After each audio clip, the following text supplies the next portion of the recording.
Oi pessoal, tudo bem com vocês? A gente vai ler Levítico capítulo 16. Antes de começar, queria pedir para você que está assistindo pelo YouTube, se inscreve no canal. Você que está assistindo pela página do Face, segue a página para vocês não perderem nenhum vídeo e seguirem comigo nessa jornada de leitura da Bíblia de Gênesis até Apocalipse. Queria pedir também para vocês pegarem a Bíblia de vocês, pegarem uma caneta para vocês irem anotando, para a gente conseguir realmente extrair o máximo de ensino que esse capítulo aqui vai nos trazer.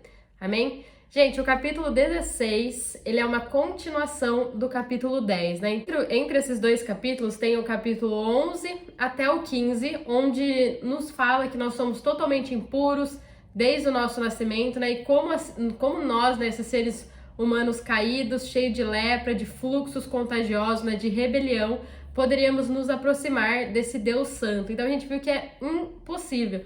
E ao nos deparar, né, com tudo isso, como nós somos pecadores, o quanto nós somos caídos, né, quanto nós somos imundos, a gente começa a entender que a gente está muito afastado de Deus, né, que apesar de termos sido criados à imagem e semelhança desse Deus triuno, Deus Pai, Deus Filho, Deus Espírito Santo, o pecado fez com que o nosso corpo, nossa alma e o nosso espírito não expressasse mais Ele. Então, por isso, a gente precisa profundamente de Cristo, né, porque somente Ele pode nos limpar, nos transformar e fazer com que a gente volte a expressar Deus. Tudo isso nos mostra que a gente precisa desesperadamente da redenção que Cristo traz para nós. Gente, todo mundo lembra, né, da Arca da Aliança? Estava, né, as duas tábuas com os 10 mandamentos, e a gente viu que os 10 mandamentos são a revelação do próprio Deus. Na verdade, todos os mandamentos, né, tem 613, todos eles são a revelação do próprio Deus, né? Então é um retrato do que Deus é. Que Deus é amor, Deus é luz, Deus é santo, Ele é justo. Então, os mandamentos, eles trazem à luz todos os pecados que a gente comete. Porque ao nos aproximarmos desses mandamentos, a gente percebe que a gente é totalmente o oposto deles. Então, a gente é totalmente longe, né? Afastados de Deus. E a gente começa a entender que existe um problema entre nós e entre Deus, não entre Deus e nós, porque depois que o homem peca, Deus ele continua descendo ao encontro do homem, mas o homem, a partir desse momento, ele começa a se esconder de Deus, porque Deus não tem problema com o pecado, nós temos problema com o pecado. Lá em Isaías 59, no versículo 2, diz: "Contudo, as vossas iniquidades fazem divisão entre vós e Deus." Amém? Então, Deus, né, esse Deus santo, justo, amoroso, né? E nós, pecadores, existe um problema, e esse problema é o pecado, e esse problema precisa ser resolvido. A palavra, gente, expiação, que a gente vai ver bastante aqui no capítulo 16, ela significa cobrir. Então, expiação se refere ao ato de apaziguar, de acalmar o conflito entre duas partes opostas, a fim de restaurar a harmonia e a unidade entre elas, fazendo algo em favor de uma delas, a fim de satisfazer as demandas da outra parte. Então, antes da redenção, né, completa realizada por Jesus, os pecados eles eram encobertos, né, mas eles ainda estavam ali. Somente quando Jesus morreu na cruz é que todos os pecados foram levados embora. Nós vamos ver nesse capítulo aqui, né, que esse dia da expiação, né, de Yom Kippur, ele era realizado uma vez por ano, e somente neste dia era que o sumo sacerdote era autorizado a entrar no Santíssimo para ali realizar expiação por ele e pelo povo. Então, Paulo, lá em Hebreus, ele nos diz claramente no versículo 3 e versículo 4: "Nesses sacrifícios, porém, cada ano se faz recordação de pecados, porque é impossível que sangue de touros e de bodes tire os pecados." Então, na festa da expiação, onde tinha toda a cerimônia para oferecer os sacrifícios, né, a Deus pelos pecados cometidos, era um lembrete de Deus falando que o pecado ainda permanecia entre eles, mas que ele seria coberto até o próximo ano, no dia da festa da expiação. Então, se realmente essa expiação pudesse tirar os pecados, não era necessário que as pessoas ficassem fazendo essa oferta do pecado continuamente, ano após ano. Então, realmente, o fato dela ser apresentada repetidamente indica que o ato de tirar os pecados, que cumpriria a redenção, ainda não havia sido realizado. Então, para isso, Jesus ele precisou vir na Terra como homem, para que ele morresse e trouxesse a redenção para nós. Amém? Em Hebreus 10:5 nos diz que, portanto, entrando no mundo, ele diz: Sacrifício e oferta não quiseste, mas você preparou um corpo para mim. Um corpo foi preparado para Cristo ser a verdadeira oferta, não para cobrir, né, o pecado e os pecados, mas para tirar o pecado em sua totalidade. Isso é o que Jesus fez quando ele morreu na cruz, né? Na cruz ele tirou o pecado e efetuou a redenção total. Então agora, no Novo Testamento, a gente não vê mais apaziguar, né, um cobrir os pecados, né, para apaziguar a situação, mas a gente vê uma redenção completa e total para resolver o problema do pecado, né, para resolver esse problema que a gente tinha com Deus. Então, Cristo, ele é a oferta pelo pecado, ele também é o holocausto, né? Então, de acordo com Hebreus 10, Cristo veio para fazer as duas coisas, para tirar nossos pecados e também fazer a vontade do Pai.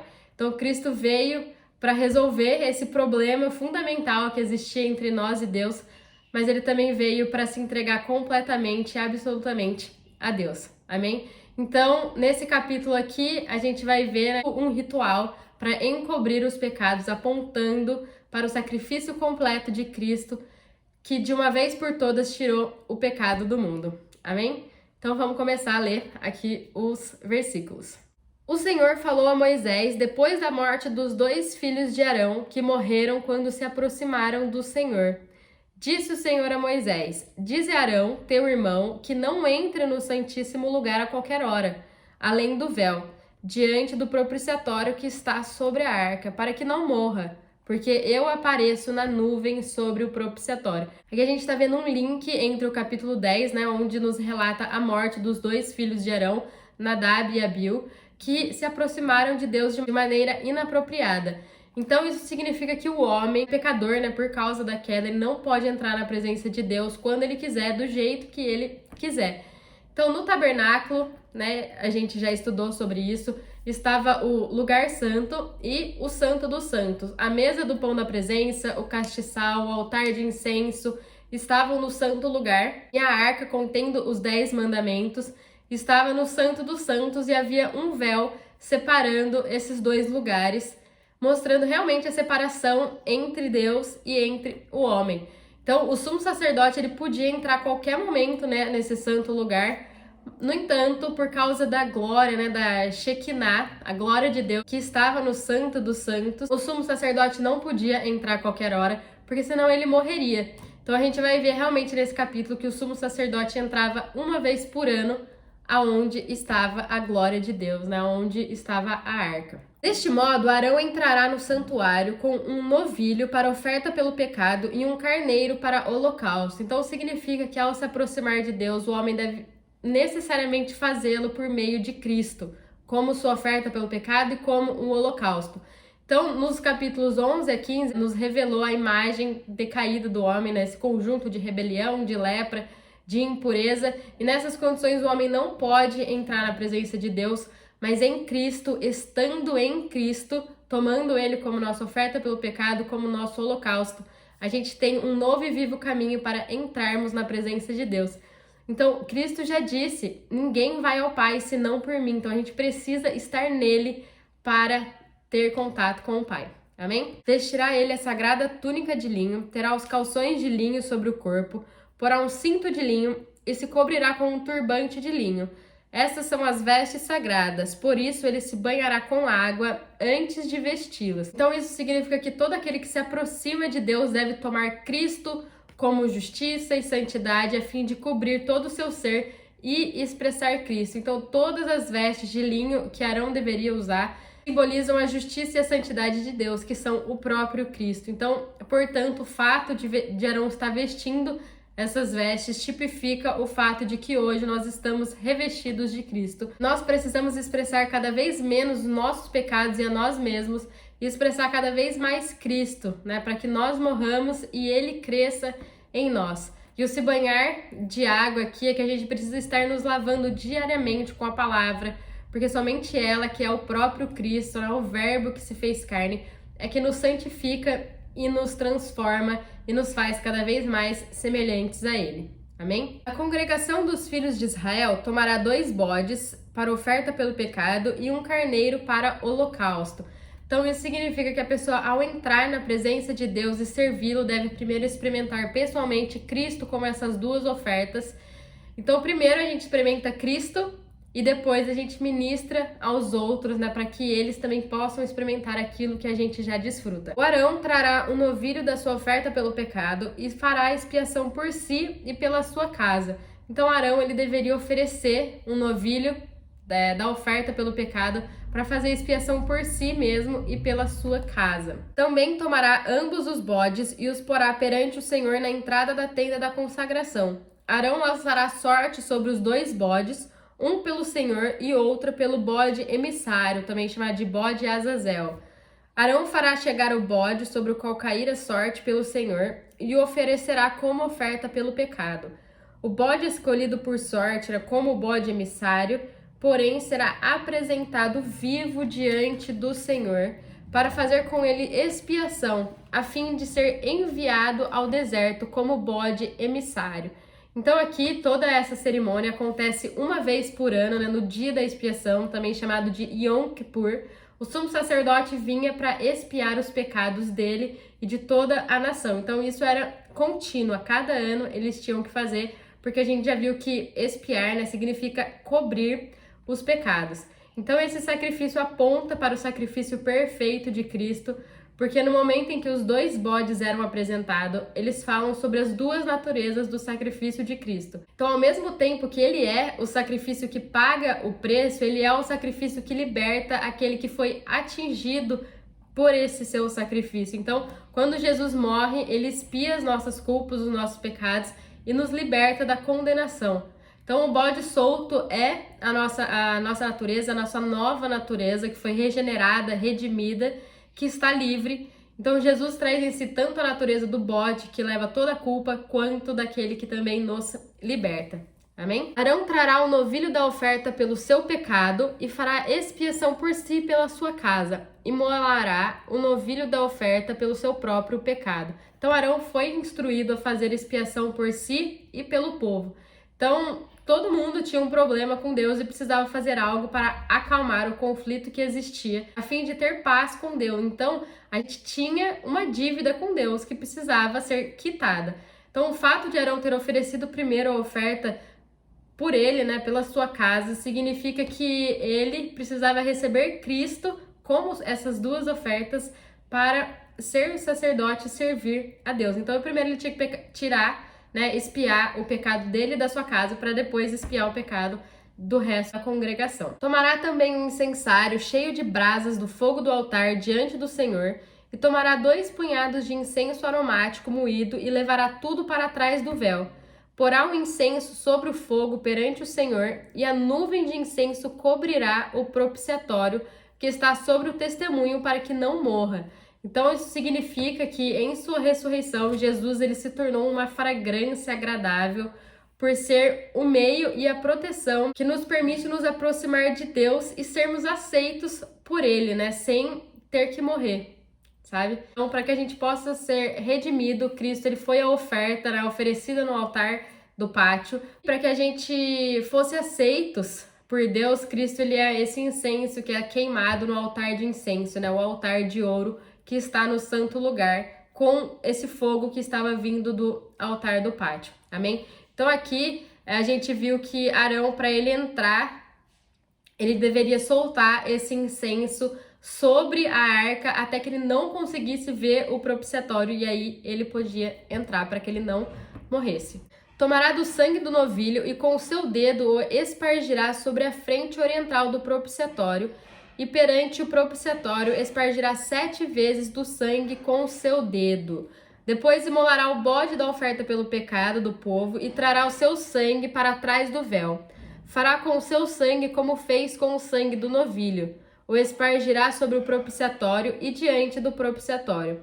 Assim fará expiação pelo santíssimo lugar por causa das impurezas dos filhos de Israel e das suas rebeldias, segundo todos os seus pecados. Procederá da mesma forma para com a tenda da congregação, que está entre eles no meio das suas impurezas. Então, o sangue, né, redentor de Cristo, ele foi trazido à presença de Deus a fim de satisfazer o que Deus estava requerendo, né? Então, esse sangue preciosíssimo derramado na cruz foi levado ao Santo dos Santos, né, no céu, e foi aspergido no propiciatório diante de Deus. Então, dessa forma, Cristo realizou a redenção completa por nós. Lá em Hebreus 9, no versículo 11 a 14, diz assim: Cristo, porém, tendo vindo como sumo sacerdote dos bens já realizados, por meio de um maior e mais perfeito tabernáculo, não feito por mãos humanas, isto é, não desta criação, e não por meio de sangue de bodes e bezerros, mas pelo seu próprio sangue, entrou no Santo dos Santos de uma vez por toda, havendo obtido uma eterna redenção. Se a aspersão do sangue de bodes e de touros e das cinzas de novilha santifica os contaminados quanto à purificação da carne, quanto mais o sangue de Cristo, que pelo Espírito Eterno se ofereceu a si mesmo, imaculado a Deus, purificará a nossa consciência das obras para que servimos ao Deus vivo. Então aqui Cristo, ele entrou, né, no Santo dos Santos, lá no céu, que não, nesse tabernáculo que não é feito por mãos humanas, e ele realizou de uma vez por todas a redenção para nós, né, para que nós fôssemos salvos. Então todo aquele que crê é salvo. A palavra já nos diz, né, que tudo que a gente vê aqui na terra é uma cópia daquilo que está nos céus. Amém? Nenhum homem estará na tenda da consagração desde quando ele entrar para fazer propiciação no Santíssimo Lugar até sair, tendo feito expiação por si mesmo, pela sua casa e por toda a congregação de Israel. Então isso significa que o Senhor Jesus é o único que pode fazer expiação pelos nossos pecados. Somente Ele foi digno de morrer por nós e para eliminar completamente os nossos pecados. Então somente Ele é apto para efetuar essa redenção. Então a gente não tem nada a ver com isso, é obra dele, então a gente só precisa crer nele e a gente é salvo. Amém? Então sairá ao altar que está diante do Senhor e fará expiação por ele. Tomará do sangue do novilho e do sangue do bode e os porá sobre as pontas do altar ao redor. Então o novilho, ele foi oferecido por Arão e pela sua casa, e o bode foi oferecido por todo o Israel. E os 4 chifres apontam para os 4 cantos da terra. Então o fato do sangue do touro e do bode ter sido colocado ao redor, né, dos chifres do altar significa que a eficácia da redenção, né, alcançada na cruz por Jesus atinge os 4 cantos da terra. Daquele sangue espargirá com o seu dedo 7 vezes sobre o altar e o purificará das impurezas dos filhos de Israel e o santificará. Então isso representa a plena eficácia do sangue de Cristo, né, que derramou na cruz para fazer com que o pecador tenha paz, né, em seu coração, tenha paz com Deus. Quando nós, pecadores, olhamos para esse sangue que foi aspergido no altar, a gente sabe que os nossos pecados foi removido, né? Então a gente sabe que o problema que a gente tinha com Deus foi resolvido, né? A nossa dívida foi quitada. E o sangue, né, aspergido sobre a cobertura expiatória, atrás do véu, isso é feito para que Deus veja, então isso é para a satisfação dele. Então, tanto Deus quanto nós ficamos satisfeitos com o sangue de Cristo Jesus. Amém? Terminada a purificação do Santíssimo Lugar, da tenda da consagração e do altar, então tudo isso aqui, gente, significa que a oferta pelo pecado não é oferecida somente para remover a impureza, mas também para trazer-nos a purificação. Então, ao nos aproximarmos de Cristo com toda a nossa sujeira, nós somos limpos e purificados. Arão trará o bode vivo, porá ambas as mãos sobre a cabeça do bode vivo e sobre ele confessará todas as iniquidades dos filhos de Israel e todas as suas rebeldias, segundo todos os seus pecados, fazendo-os assim cair sobre a cabeça do bode, e o enviará ao deserto pela mão de um homem designado para isso. O bode levará sobre si todas as iniquidades deles para a terra solitária, e o homem soltará o bode no deserto. Então, o sacrifício de Jesus, né, esse preço que foi pago, e a ressurreição dele nos dá a liberdade para viver. Então, os 2 bodes representam 2 naturezas, a natureza do pecado e a natureza da vida. Então, quando a gente recebe Jesus como nosso Senhor e Salvador, nossa natureza do pecado morre para que a nossa natureza da vida possa viver, né? Para que ela ressuscite.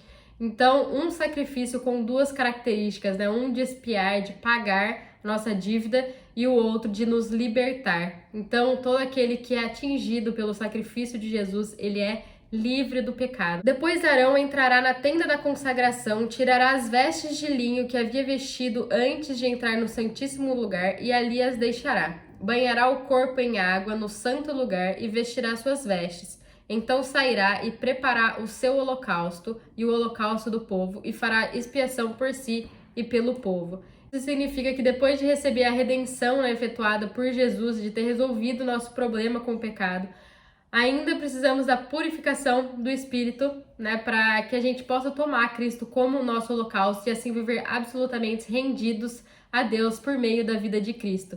Então, antes de banhar, né, o seu corpo, Arão, ele ofereceu a oferta pelo pecado, por si mesmo e pelo povo.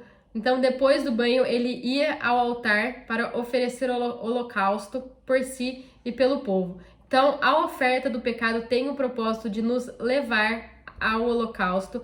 Isso significa que nós, pecadores, fomos redimidos com o propósito de nos tornarmos a satisfação de Deus. Fomos redimidos para que, tomando Cristo como nossa vida, como nosso suprimento, a gente pudesse nos tornar pessoas que em Cristo vivem absolutamente rendidos a Deus. Cristo, como nossa oferta pelo pecado, ele tira nossos pecados, nos redime, paga a dívida que a gente tinha com Deus. Então isso somos nós vivendo nele, mas Cristo como holocausto, é ele vivendo em nós, é a transformação da mente, é a metanoia, é vivermos totalmente entregues a Deus, satisfazendo a ele. Então, se não fosse Cristo, nós nunca conseguiríamos viver uma vida de entrega a Deus. Tomando Cristo como nossa oferta queimada, a gente consegue nos render a Deus, porque já não somos mais nós vivendo, mas é Cristo vivendo em nós. Amém? Também deixará a gordura da oferta pelo pecado sobre o altar. Então isso significa que a morte de Jesus na cruz alcança a nossa redenção. E essa gordura da oferta pelo pecado, né, representa o coração de Cristo, é a parte eterna de Cristo. Então essa parte é oferecida a Deus e dedicada somente a Ele. É realmente o seu coração totalmente voltado e entregue a Deus, fazendo com que Deus aceite totalmente, Ele, né, aceite totalmente o que Cristo fez. O homem que tiver soltado o bode emissário lavará suas vestes e banhará o corpo em água, depois entrará no arraial. Então isso significa que quem quer que tenha tocado em algo relacionado ao pecado deve agir tanto com relação ao seu viver externo, né, quanto tanto com relação com a sua própria pessoa. Então aquele que levou o bode lá para fora, né, com todas as iniquidades, ele deveria voltar e ele deveria se lavar, né, tomar medidas com relação ao seu viver externo e com relação à sua própria pessoa. O novilho da oferta pelo pecado, porém, e o bode da oferta pelo pecado, cujo sangue foi trazido para o Santíssimo Lugar, para fazer expiação, serão levados para fora do arraial. As peles, a carne e o excremento serão queimados com fogo. Isso significa, antes de tudo, que na cruz o Senhor Jesus, ele efetuou de uma vez por todas a eterna e perfeita redenção. E que nesta obra, nós, né, os seus servos, a gente não participa. Então, somente ele efetuou esse perfeito sacrifício aqui, é representado pelo altar fora do tabernáculo. Então, ele entrou sozinho no Santos dos Santos, né, celestial, atrás do véu. Então, a gente não teve nada a ver com o cumprimento da redenção dele. Então, as nossas obras, nada do que a gente faça tem a ver com a nossa salvação, porque isso é obra de Cristo, a gente só precisa aceitar a redenção que ele nos oferece. Então, a gente não pode perder a nossa salvação, porque não é obra nossa, é obra somente dele. Amém? Aquele que os queimar lavará suas vestes, banhará o corpo em água e depois entrará no arraial. Então a pessoa, né, que foi contaminada, né, ao ter se relacionado com o pecado, purificará tanto a sua vida externa quanto a sua própria pessoa. Isso vos será por estatuto perpétuo. No 7º mês, ao 10 do mês, afligirás as vossas almas, e nenhuma obra fareis, nem o natural, nem o estrangeiro que peregrina entre vós. Porque neste dia se fará expiação por vós, para serdes purificados. Diante do Senhor sereis purificados de todos os vossos pecados. Será sábado de descanso para vós, e afligireis as vossas almas. É estatuto perpétuo.